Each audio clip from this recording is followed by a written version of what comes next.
Welcome to this week's edition of Outdoors Online, a weekly webcast produced by the North Dakota Game and Fish Department. I'm your host, Tom Jensen.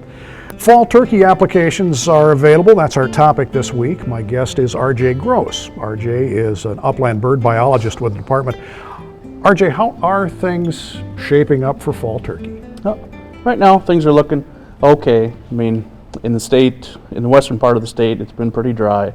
We've had some pretty bad weather events. That is a little bit of a concern. The insect production probably isn't going to be there, which is critical for those young poults first couple weeks of their lives. But then the central and the eastern part of the state, it's been a little bit better. So I'm hopeful things will turn around there. But are we offering more licenses or fewer licenses this year? Actually, this year it's going to be fewer licenses. We're reducing it by 4%. Over the 22 units, 11 of those are going to have a decrease to some degree. 7 of those will be the same, and then we're going to have 2 closed again, like we have in years past. 53 in the northwest and 21 in the southwest. And then also this year we're going to have 2 of the units are actually going to have an increase. We've seen good production, good turkey numbers, and good overall hunter success there.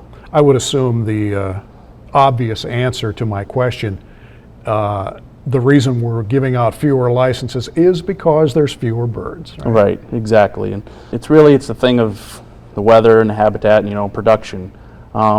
If you have good weather, good habitat, you're going to have their production, more birds.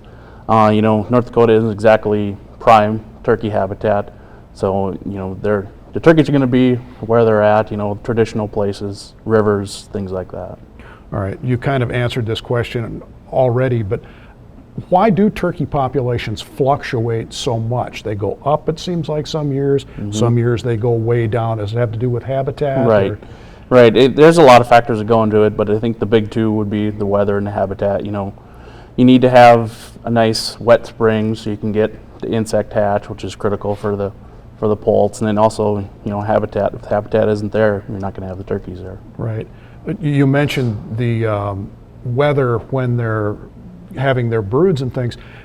Are they susceptible to harsh winters like a lot of the other wildlife in North Dakota? Mm-hmm. They are. It's just like anything else. You got a lot of snow and it's really cold. It's tough to find food and survive out there. Let me ask you this, RJ. Now, fall turkey, you can either take a tom or a hen. Mm-hmm. Spring turkey is just not the opposite, but you can only take a tom turkey. Why is that? Right. The spring, that's more of our recreational season, and the fall, it's kind of our control or management tool. And we use the fall season basically to keep turkey populations within a acceptable level for the habitat that's out there, and then also landowner tolerance. All right. In a nutshell, tell me about the populations in North Dakota of wild turkey. Are they good, bad? They're okay so far. Obviously, we haven't had too high of a population since we had in the early 2000s. We've been reducing tags quite often since 2007. So hopefully when we continue to lower these tags, we can rebound the population. Sure, it's just a big balancing act then. That's right. All right, RJ, thanks. Thank you. You can apply for the 2016 Fall Turkey Lottery a number of ways. The easiest and most convenient is on the internet. Log on to the Game and Fish website at gf.nd.gov and follow the links to the turkey application.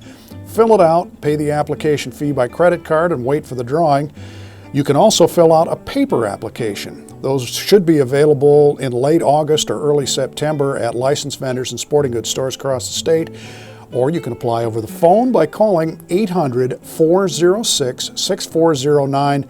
The deadline to apply for fall turkey in North Dakota is Wednesday, September 7th.